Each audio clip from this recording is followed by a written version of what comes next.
கிறிஸ்தவர்கள் பிரியமானவர்களே, இந்த ஆசீர்வதிக்கப்பட்ட மே மாதம் 23ஆம் நாளிலும் தினமொரு இறைவாக்கின் வழியாக உங்கள் ஒவ்வொருவரையும் சந்திப்பதில் மிக்க மகிழ்ச்சி. இன்றும் கூட நாம் தியானிக்க இருக்கிற வார்த்தை யோபு 28ஆம் அதிகாரம் 28ஆம் வசனம். ஆண்டவருக்கு அஞ்சுங்கள், அதுவே ஞானம். ஆமென்.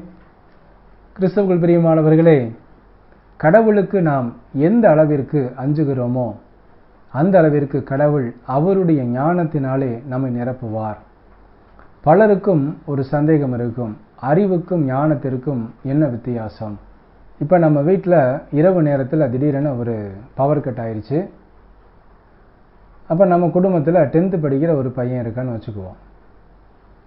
அப்போ 10th படிக்கிற பையங்கிறதுனால, தம்பி உடனே போய் என்னான்னு பாரு. அப்போ அவன் வெளியே போய் பார்க்குறான், எல்லா இடங்கள்லையும் லைட் எரியுது, அந்த வீட்டில் மட்டும் கரண்ட் போயிடுச்சு. அப்போ உடனடியாக அவனுடைய அறிவு வேலை செய்யும். அப்போ நம்ம வீட்டில் ஃபீஸ் போயிடுச்சு. அறிவு அவனுக்கு இருக்குது, வேலை செய்யுது, கண்டுபிடிச்சிட்டான். உடனடியாக அடுத்து என்ன செய்யணும்? ஃபீஸ் போயிருக்கா என்று போய் மெயினை போய் பார்க்கணும். உடனடியாக என்ன செய்கிறான்? ஒரு டார்ச் எடுத்துகிட்டு போய் அந்த இபி பாக்ஸில் நின்று மெயினாக செக் பண்ணுறான்.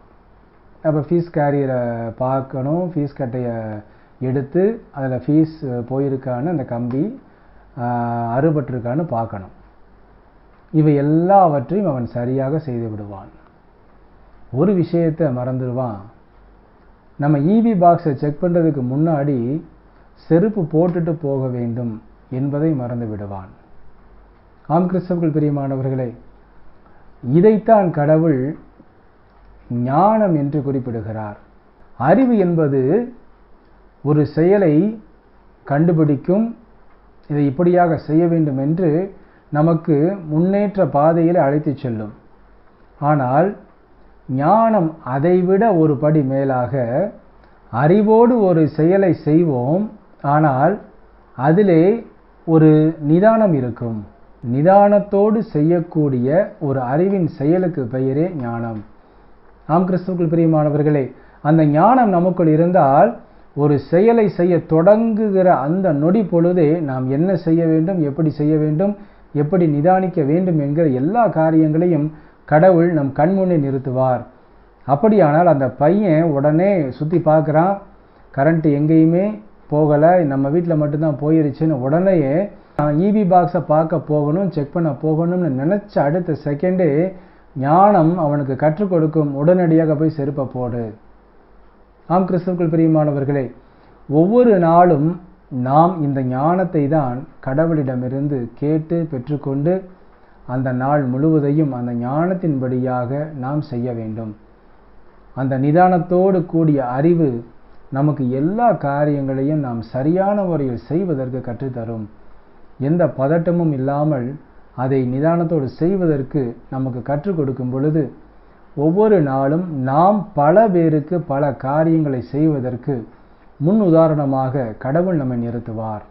ஆம் கிறிஸ்துவுக்குள் பிரியமானவர்களே, இன்றும் கூட கடவுளுக்கு அஞ்சுகிற ஒரே ஒரு காரியம்தான் நம்மை ஒவ்வொரு நாளும் அவருடைய ஞானத்தினால் நிரப்புவதற்குரிய ஒரே வழி. ஆகவே கடவுளுக்கு ஒவ்வொரு நாளும் அஞ்சி நடப்போம், கடவுளின் ஞானத்தை பெற்று எல்லா காரியங்களிலும் வெற்றி பெறுவோம். ஆமேன். நாம் ஜெபிப்போமா? அன்புள்ள இயேசு மகாராஜாவே, எங்கள் அன்பு தகப்பனே, இந்த ஆசீர்வதிக்கப்பட்ட புதிய நாளுக்காக உமக்கு கோடான கோடி நன்றி அப்பா. இந்த நாளிலும் நாங்கள் பெற்றுக்கொண்ட நிறைவாக்கின்படியாகவே ஒவ்வொரு நாளும் உமது வார்த்தைக்கு நாங்கள் பயந்து உமக்கு அஞ்சி உமது விசேஷித்த ஞானத்தை நாங்கள் பூரணமாக ஒவ்வொரு நொடியும் பெற்றுக்கொள்ள எங்களை தாழ்த்தி அர்ப்பணிக்கிறோம் அப்பா.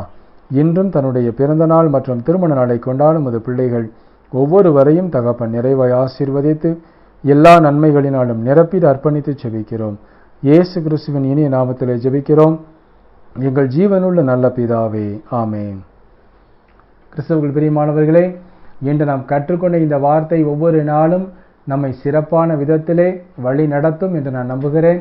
ஒவ்வொரு நாளும் கடவுளுக்கு அஞ்சி நடப்போம், கடவுளின் ஞானத்தை பெற்று எல்லாவற்றிலும் பலருக்கும் வழிகாட்டக்கூடிய ஒரு வழிகாட்டியாக இருப்போம். ஆமேன். God bless you.